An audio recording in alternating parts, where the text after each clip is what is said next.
আসসালামু আলাইকুম। আজকে আমি নিয়ে এলাম রসমালাই এবং মালাই চপের রেসিপি। দুইটি ডেজার্ট একই সাথে একই রেসিপিতে খুব সহজেই করা যায়। এখানে আমি নিয়ে নিয়েছি 1 কাপ গুঁড়া দুধ, সাথে একটুখানি বেকিং পাউডার, তারপর দিয়ে দিচ্ছি 2 টেবিল চামচ ঘি, দিয়ে খুব সুন্দর করে মাখিয়ে নিলাম। এখন অল্প করে ডিম দিয়ে দিচ্ছি। এখানে একটা ডিম আমি ফেটিয়ে নিয়েছি, তারপর আবার আরেকটু দিয়ে দিলাম। একসাথে দেইনি, কারণ হচ্ছে একই সাথে দিয়ে দিলে খুব বেশি লিকুইড হয়ে যায়, সেই জন্য। এখানে অন্য একটি পাত্রে আমি 1 কাপ গুঁড়ো দুধ, 3 কাপ নর্মাল পানি এবং 1.25 কাপ চিনি এবং একটি এলাচ দিয়ে নাড়িয়ে বলক তুলে নিচ্ছি।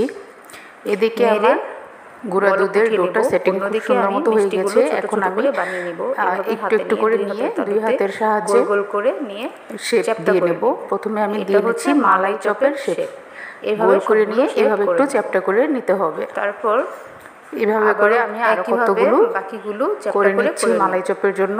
এখন আমরা রসমালাইয়ের জন্য গোল গোল শেপের বল তৈরি করে নেব।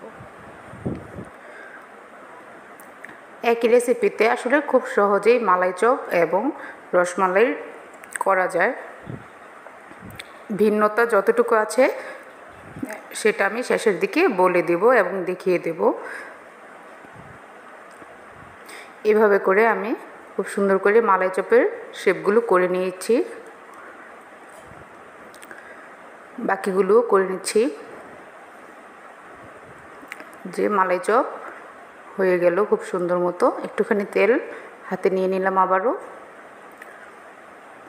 2 হাতের সাহায্যে খুব সুন্দর গোল গোল গোল গোল গোল গোল গোল গোল গোল গোল করে এভাবে বল করে নেব। এটা করে নিচ্ছি আমি সুন্দর করে। আবারও মালাই চপের শেপ একটুখানি সাইড দিয়ে ফেটে গেলে সেগুলা আরেক হাতের সাহায্যে মিলিয়ে নেব।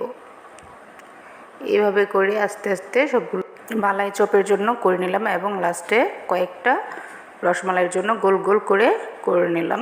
এখন এগুলো ফুটন্ত সেই বলক আসা দুধে দিয়ে দিচ্ছি।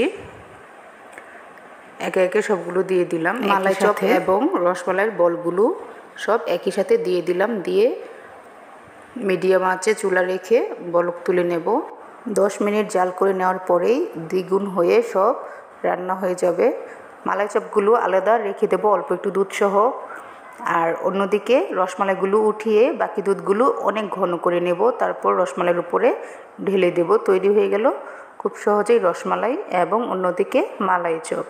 খুব সহজ না রেসিপিটি? আপনারা বাসায় অবশ্যই চেষ্টা করবেন এবং জানাবেন কেমন হয়েছে।